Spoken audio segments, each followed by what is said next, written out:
दिनांक 20 मे रोजी 23 भिवंडी, 24 कल्याण आणि 25 ठाणे या 3 लोकसभा मतदारसंघामध्ये ठाणे आयुक्तालयाच्या हद्दीमध्ये मतदान होणार आहे. लोकसभा निवडणुकीचा हा 5वा टप्पा आपल्याकडे पार पडत आहे. यासाठी पुरेशी खबरदारी पोलीस प्रशासनाने घेतलेली आहे.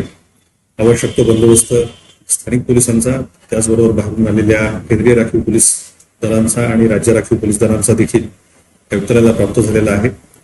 त्यामुळं या निवडणुका निर्भयपणे आणि निष्पक्षपणे पार पडाव्यात यासाठी पोलीस यंत्रणा पूर्णपणे सुसज्ज आहे. त्यामुळे आपला हा मतदानाचा पवित्र हक्क, जे लोकशाहीने आपल्याला दिलेले कर्तव्य आहे, हे कर्तव्य आपण सर्वांनी बजावावं आणि आपले खासदार जे आपलं संसदेमध्ये दिल्लीमध्ये प्रतिनिधित्व करतील त्यांना आपण निवडून द्यावं असं आवाहन मी आपल्याला या निमित्तानं करतो. धन्यवाद. जय हिंद, जय महाराष्ट्र.